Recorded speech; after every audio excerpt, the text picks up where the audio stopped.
नमस्कार, मी डॉक्टर मच्छिंद्र बांगर. महाराष्ट्रातील आणि देशातील हवामान परिस्थिती संदर्भात ताजा अंदाज देणारे. उत्तर भारतामध्ये एक WD आहे. आपण या ठिकाणी बघतो कमी दाबाचं क्षेत्र संपुष्टात आलंय. मात्र आपल्याला या ठिकाणी आज पश्चिम महाराष्ट्र आणि मराठवाड्याच्या दक्षिणी भागामध्ये, विदर्भाचे थोड्या काही भागात आणि कोकणामध्ये आज पावसाच्या घटना घडलेल्या आहेत. लातूर, धाराशिव, सोलापूरमध्ये याचा प्रभाव थोडा चांगल्यापैकी जाणवत होता. मुख्यत्वे करून आता या ठिकाणी आपण बघतो की या भागामध्ये अधिक बाष्प आहे, त्यामुळे एखादी हवामान प्रणाली या ठिकाणी विकसित होऊ शकते. त्याचबरोबर याही ठिकाणी मोठ्या प्रमाणात बाष्प आहे. या ठिकाणी देखील एखादी हवामान प्रणाली विकसित होऊ शकते, परंतु ती लगेचच बनणार नाही. थोडा वेळ लागेल आणि नंतर या दोन्हींचा मिलाप होऊनही यदा कदाचित नवीन सिस्टम बनू शकते. त्यामुळे आपल्याला बघावं लागेल की नेमकी कोणत्या भागामध्ये याचा प्रभाव निर्माण होतो आहे. पुढील 2-3 दिवस म्हणजे 5 तारखेपर्यंत मराठवाडा, पश्चिम महाराष्ट्र, विदर्भ, कोकण हलकं वातावरण राहणार आहे. त्यानंतर मात्र पावसाचं प्रमाण कमी होत जाईल. मुळातच सकाळचा व्हिडिओ हा जरा मोठा असतो, सविस्तर असतो आणि दीर्घावधीचा असतो. त्यामुळे तिथे आपल्याला आकडेवारी घेणं शक्य होत नाही. त्यामुळे आपण सकाळच्या व्हिडिओऐवजी संध्याकाळच्या व्हिडिओमध्ये ही आकडेवारी बघणार आहोत आणि आपण पुढील 3 दिवसाचा फक्त अंदाज बघत असतो. सध्या आपण बघतो की सर्वाधिक पाऊस हा नाशिक जिल्ह्यामध्ये झालेला आहे, 196%. त्यानंतर 164% पालघर, 166 पुणे, 133 जळगाव, 138 छत्रपती संभाजीनगर, 123% पाऊस बुलढाण्यामध्ये झालेला आहे. आणि मग त्या पाठोपाठ इतरही अनेक जिल्हे आहेत. परंतु सर्वात कमी पाऊस सिंधुदुर्गमध्ये 35%ची घट आहे, नंदुरबारमध्ये 34%ची घट आहे, सोलापूरमध्ये 31%, बीडमध्ये 29%, पुन्हा हिंगोलीमध्ये 31% पावसाची घट आहे. एकूण जर आपण आकडेवारी बघितली, बाकी ठिकाणची आकडेवारी बघण्याची आवश्यकता नाही, कारण काही ठिकाणी प्लस मायनस अशा प्रकारचे पावसाची परिस्थिती आहे. आपण जर आकडेवारी बघितली तर आता आकडेवारीत घट कशी होते बघा. आपल्याला कोकणामध्ये सर्वाधिक पाऊस पडलेला होता. आता कोकणातला पाऊस कमी झाला आहे, त्यामुळे तिथं आता केवळ 101% पावसाची आकडेवारी राहिलेली आहे.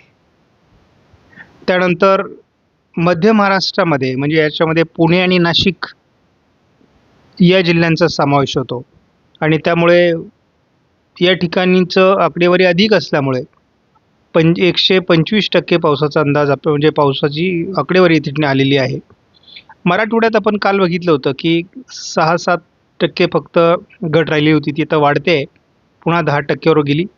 1% विदर्भात होती, ती आता 4%वर पोहोचलेली आहे आणि 109%वरून एकूण महाराष्ट्रातील पाऊस आता 107%वर आलेला आहे. इकडे 2%ची यामध्ये घट झालेली आहे. त्यामुळे एक गोष्ट लक्षात घ्या, हे आकडे स्थिर नाही आहेत. जसा 30 सप्टेंबरचा दिवस उगेपर्यंत या आकड्यांमध्ये खूप चढ उतार होणार आहेत आणि आपण 30 सप्टेंबरच्या दरम्यान 97% पाऊस महाराष्ट्रात असेल किंवा त्यात +5 किंवा -5 याच्या दरम्यानच तो आकडा असणार आहे, असं आपण 26 जानेवारी 2026ला अंदाज दिलेला आहे आणि आपण त्यावर ठाम आहोत. महाराष्ट्रानंतर आपण देशाचा देखील आकडेवारीकडे लक्ष देत असतो. 12% घट अजून देशामध्ये कायम आहे, म्हणजे केवळ 88% पाऊस हा देशामध्ये आत्तापर्यंत पडलेला आहे. मुख्य पावसाचे महिने संपलेले आहेत. पुढील पावसाचे महिने त्या प्रमाणात कमी असतात.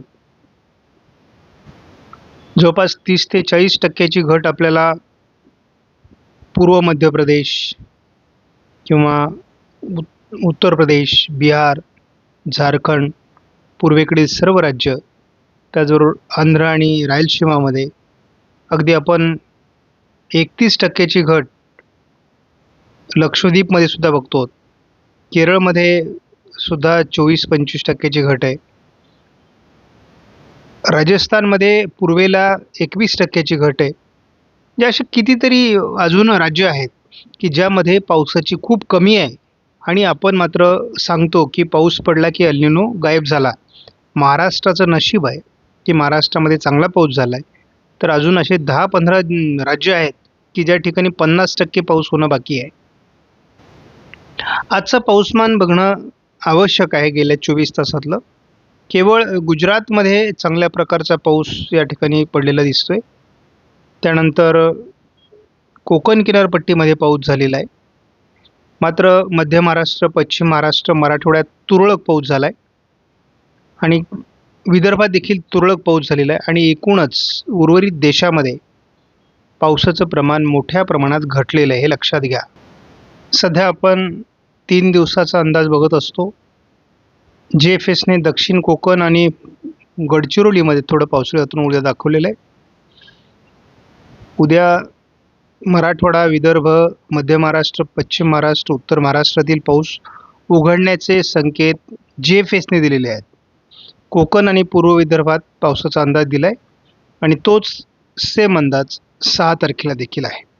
दरम्यान बंगालच्या उपसागरामध्ये अंदमान निकोबार बेटांच्या दरम्यान काहीतरी हालचाली होत आहेत असं JFSचा अंदाज कायम आहे. मी नेहमी सांगतो की आपण ECMWF मॉडेलवर अधिक विश्वास करतो आणि त्याचे अंदाज महाराष्ट्रात जुळतात. आता या ठिकाणी आपण बघतात की कोकण किनारपट्टीला उद्या पाऊस सांगितलेला आहे. शिवाय पश्चिम महाराष्ट्र, दक्षिण मराठवाडा आणि विदर्भात देखील दक्षिणेला पाऊस होण्याची शक्यता आहे. हे पाऊस कुठे होईल? परभणी, नांदेड, लातूर, धाराशिव, बीड, अहिल्यानगर दक्षिण, सोलापूर, धाराशिव आणि सांगलीमध्ये. त्याचबरोबर रायगड, रत्नागिरी, सिंधुदुर्गमध्ये मुंबईपर्यंत जोरदार पावसाची सरी होण्याची शक्यता आहे. गडचिरोली आणि गोंदियामध्ये देखील पावसाचा अंदाज उद्या ECMWF मॉडेलने दिला आहे. 5 तारखेला अंदाजात विशेष बदल नाही. पूर्व विदर्भ, दक्षिण मराठवाडा, पश्चिम महाराष्ट्र, दक्षिण कोकण पावसाची शक्यता कायम आहे. 6 तारखेला या पावसाच्या प्रमाणात थोडी कमी येते. तरी देखील नांदेड, यवतमाळ, लातूर, धाराशिव, सोलापूर, सांगली भागात हलक्या पावसाची शक्यता आहे. दक्षिण कोकण, घाटमाथा या ठिकाणी मध्यम पावसाची शक्यता आहे. तर या मॉडेलमध्ये बघितलं तर थोडं कोकण किनारपट्टीला, घाटमाथ्यावर पावसाचा जोर आहे. त्याचबरोबर थोडं छत्रपती संभाजीनगरच्या काही भागामध्ये किंवा अकोला, अमरावती किंवा विदर्भ, पुन्हा वाशिम, परभणी, हिंगोली, नांदेड, लातूर, धाराशिव, सोलापूर भागामध्ये पावसाची शक्यता आहे. अगदी सांगली, कोल्हापूरपर्यंत. याचा अर्थ उत्तर महाराष्ट्रात पावसाचं प्रमाण कमी होऊ शकतं. आज आपण बघितलं की अगदी छत्रपती संभाजीनगर, अकोल्यापासून तर अगदी सोलापूर, कोल्हापूर, सांगलीपर्यंत घाटमाथ्यावर देखील पावसाळी वातावरण होतं. धाराशिव आणि लातूर जिल्ह्यामध्ये काही ठिकाणी मेघगर्जनेसह मुसळधार पाऊस झालेला आहे. सोलापूरमध्ये झालेला आहे, लातूरमध्ये झाला आहे, बीडमध्ये झालेला आहे, अगदी परभणीपर्यंत. हे जे क्षेत्र दाखवलेलं आहे या ठिकाणी पाऊस झालेला आहे. मग उद्या काय होणार आहे? तर उद्या देखील आपल्याला महाराष्ट्रामध्ये पावसाची शक्यता आहे स्थानिक वातावरणाची. त्यामुळे घाटमाथ्यासहित अगदी छत्रपती संभाजीनगर, जालना, वाशिम, हिंगोली, नांदेड, परभणी, बीड, अहिल्यानगर, लातूर, धाराशिव, सोलापूर, सांगली, पुणे, कोल्हापूर या भागात उद्या देखील पावसाची शक्यता आहे. परंतु आजच्या तुलनेत थोडं उद्याचं पावसाचं प्रमाण कमी असू शकतं. 5 तारखेला मात्र हा पाऊस महाराष्ट्रातला कमजोर पडणार आहे. थोडं नागपूर, भंडारा, गोंदिया आणि चंद्रपूर, गडचिरोलीमध्ये थोडंफार वातावरण राहू शकतं. त्याचबरोबर सातारा, सांगली, कोल्हापूर, रत्नागिरी, सिंधुदुर्गमध्ये देखील 5 तारखेला पावसाची शक्यता आहे. थोडंफार उशिरा लातूर, धाराशिवमध्ये देखील, परभणी, नांदेडमध्ये देखील पावसाचा प्रभाव असू शकतो. मात्र 6 तारखेपासून या पावसाच्या प्रमाणात घट व्हायला सुरुवात होईल. आपण बघतो बीड, लातूर, धाराशिव, सोलापूर, पुणे पूर्व, सातारा पूर्व, कोल्हापूर, सांगली, रायगड, रत्नागिरी, सिंधुदुर्गमध्ये 6 तारखेला देखील हलका ते मध्यम पावसाची शक्यता कायम आहे.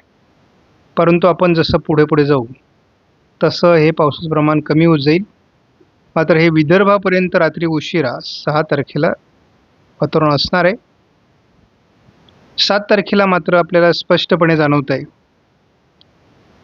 की पावसाचं प्रमाण कमी होतं आहे आणि प्रत्येक दिवशी हे वातावरण कमी होत जाणार आहे. मात्र याचा परिणाम असा होणार आहे की नागपूर, भंडारा, गोंदिया, चंद्रपूर, गडचिरोलीमध्ये पूर्वेकडून वातावरण वाढू शकतं असा एक अंदाज प्राथमिक आहे. साधारण 9, 10, 11